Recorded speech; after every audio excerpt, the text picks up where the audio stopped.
یا بنی اقم الصلاۃ وامر بالمعروف وانہ عن المنکر، نیکی کا حکم دو، بدی سے روکو۔ اب یہ امر بالمعروف اور نہی عن المنکر ایک نئی اصطلاح ہے جس سے کہ ہم اس وقت جو ہے متعارف ہو رہے ہیں۔ سورۃ العصر میں کیا آیا تھا؟ وتواصوا بالحق، الا الذین آمنوا وعملوا الصالحات کے بعد وتواصوا بالحق، وہ حق کی باہم ایک دوسرے کو وصیت کریں، تاکید کریں، حق کا بول بالا کریں، حق کی پرچار کریں، حق کو عام کریں، حق کو پھیلائیں۔ یہاں اس کے لیے اب ایک اصطلاح آ گئی ہے، اور اس لیے میں عرض کر رہا ہوں یہ قرآن مجید کی اہم اصطلاحات میں سے، اس لیے کہ یہ لفظ جو ہے قرآن مجید میں 10 مرتبہ جوڑے کی شکل میں آیا۔ یہ جوڑا ہے امر بالمعروف نہی عن المنکر، یہ دونوں ساتھ جڑے ہوئے، اس لیے کہ ہمارے ہاں بعض لوگ ایسے بھی ہیں کہ جنہیں ایک خیال ہو گیا ہے، غلط یہ لاحق ہو گیا ہے کہ لوگوں پر خام خواہ ان کے غلط کاموں پر تنقید کرنے کا، ٹوکنے کا کوئی فائدہ نہیں ہے، اس سے وہ آپ سے متنفر ہو جائیں گے، پھر وہ آپ کی بات بھی نہیں سنیں گے۔ اس سے بہتر یہ کہ بس بھلائی کی تلقین کرتے رہو، کرتے رہو، کرتے رہو، کرتے رہو، بھلائی کی طرف آئیں گے تو خود بخود برائیاں چھٹ جائیں گی، ختم ہو جائیں گی۔ لیکن یہ فلسفہ بنیادی طور پر حکمت خداوندی کے خلاف ہے۔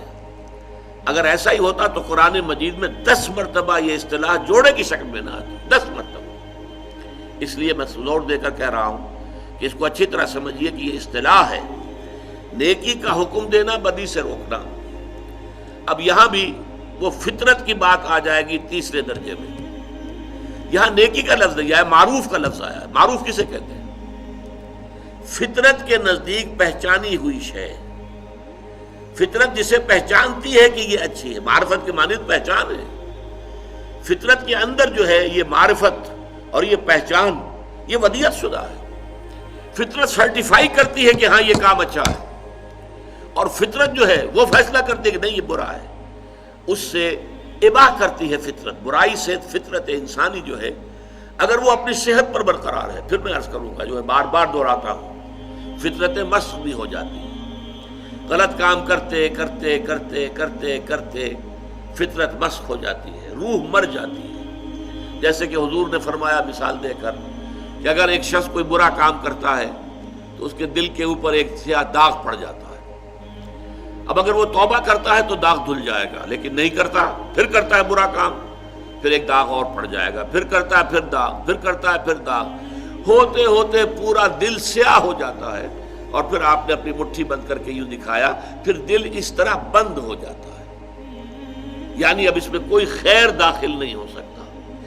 اور اسی پر پھر ہوتا ہے جیسے تھیلی کو بند کرنے کے بعد مہر لگائی جاتی ہے، خط کو بند کرنے کے بعد اس کے اوپر مہر لگائی جاتی ہے، ایسے ہی ختم اللہ علی قلوبہم وعلی سمعہم وعلی ابصارہم غشاوہ، اس کے بعد دلوں کے اوپر مہر کر دی جاتی ہے۔ تو یہ کیفیت جو ہے یہ ہے فطرت کے مسخ ہو جانے کا وہ مرحلہ، کہ جس میں اب فطرت مسخ ہو گئی، ضمیر مر گیا، روح مردہ ہو گئی۔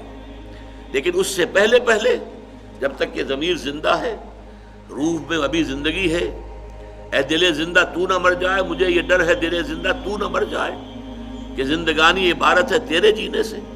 تو دل جب تک زندہ ہے اور جب تک کہ انسان کا ضمیر جو ہے وہ برقرار ہے تو وہ پہچانتا ہے کہ ہاں یہ اچھی شے ہے۔ اس پہچان کے لفظ کو معروف، پہچانی شے، جانی پہچانی شے۔ اچھا اس میں بھی دیکھیے ایک بڑی پیاری حدیث ہے، حضور نے فرمایا الاسم ما حاک فی صدرک وکرہت ان یطلع علیہ، گناہ یہ ہے کہ جس پر تمہارے دل میں خلجان پیدا ہو جائے کہ یہ میں نے کیا کر دیا، یہ تو مجھے نہیں کرنا چاہیے تھا۔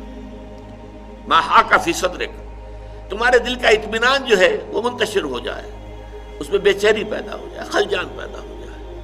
وَكَرِهْتَ أَن يُطَّلَعَ عَلَيْهِ، اور تم اسے ناپسند کرو کہ لوگوں کے علم میں آئے کہ اس نے یہ کام کیا ہے۔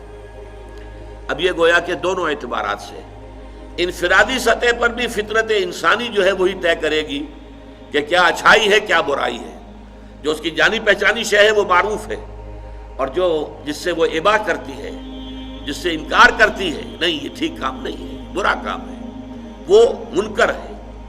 اور اجتماعی سطح پر بھی ایک معاشرہ جو صحیح بنیادوں پر استوار ہو چکا ہو، اس معاشرے میں آپ کو یہ شکل نظر آئے گی کہ معاشرے کے اندر نیکی کا ایک تصور قائم ہوگا، اور آپ نہیں چاہیں گے اگر آپ سے کوئی حرکت سرزد ہو گئی ہے تو آپ چاہیں گے لوگوں کی نگاہ میں نہ آئے، کیونکہ لوگوں کا فیصلہ بحیثیت مجموعی درست ہوگا اس کے بارے میں.